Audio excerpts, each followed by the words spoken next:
people of Nevada love to roll up their sleeves and try and solve a problem the best that they can. And that's why today I'm at the Palomino Valley National Wild Horse and Burro Center. You may have heard about these animals in the wild straining resources. Well, these guys are on the case. Spanish settlers first introduced horses to America in the 1500s. They've thrived on Nevada lands in the years since. Perhaps a bit too much. John, good seeing you, buddy. Good to see you. Now tell me about this program, where I am today. Well, you are at the Palomino Valley Wild Horse and Burro Center. This is the main holding and preparation center for wild horses and burros that are removed from Nevada's public rangelands. And why would they be removed there and brought here? We have herd areas out on our public lands in Nevada on BLM and Forest Service administrated lands. And when populations exceed their carrying capacity out there, the excess are removed and they're brought to the facility, and then we try to place them into adoptive homes. Every 4 years, wild horse populations double in size. Without human intervention, this dramatic increase creates a devastating impact on public lands and the health of these animals. Once animals arrive, they go through a little bit of a settling period, and then we have a preparation process that consists of all the major equine vaccinations, deworming. We determine age, and they also get an identification number, which is through a freeze marking process. Horses at the facility undergo a painless procedure using a cold iron chilled in liquid nitrogen to mark them as property of the U.S. government. You have a lot of work here that you're doing, but tell me about somebody who's interested in adopting one. What happens? Well, there's an application process that the public has to go through. They fill out. They have to meet some minimum qualifications to take an animal home with them, pay a minimal fee of $125 per head, and then we will load the animal up on a horse trailer and they'll take it home with them. The Palomino Valley Center places about 50 animals in Nevada and California homes annually, and an additional 75 to 100 through the BLM's Adopt a Horse website. Nationally, an average of 3,000 horses are adopted every year.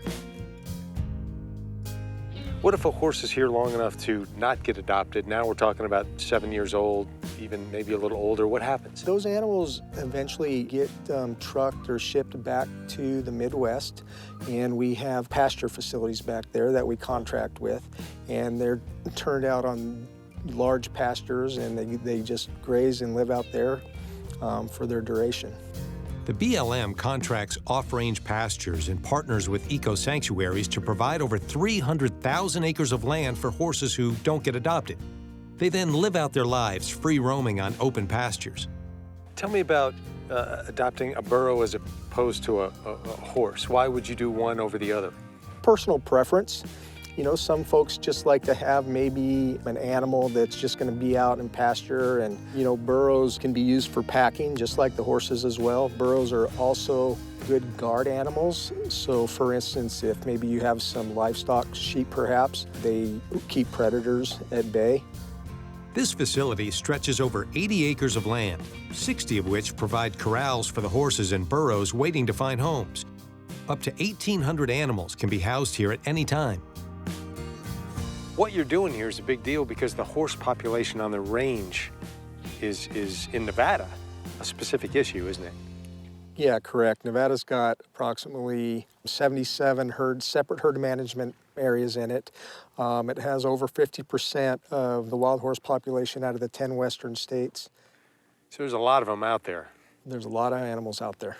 Tell me about some of the programs that you partner with. We have several inmate programs throughout the West. They hold animals there, and then they pick from those animals, and the inmates train.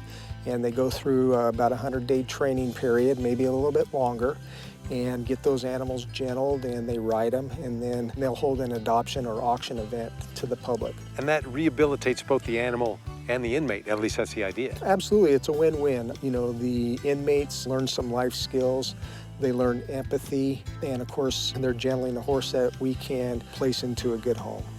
In partnership with the BLM's efforts, the Mustang Heritage Foundation created the Extreme Mustang Makeover, which gives trainers 100 days to prepare these animals for an equine competition.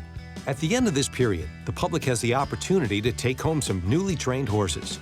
You're running on a treadmill that, for all practical purposes, is getting faster. I mean, what do you see as the future of this? Our biggest challenge is sustaining population growth on the range, but in turn, also trying to place these animals into adoptive homes. The program's working very hard to strengthen and engage with more partners in order to help place more animals. I guess at the end of the day, even though the numbers are increasing, you got a lot to work with, it's got to be gratifying that you're doing this on a daily basis.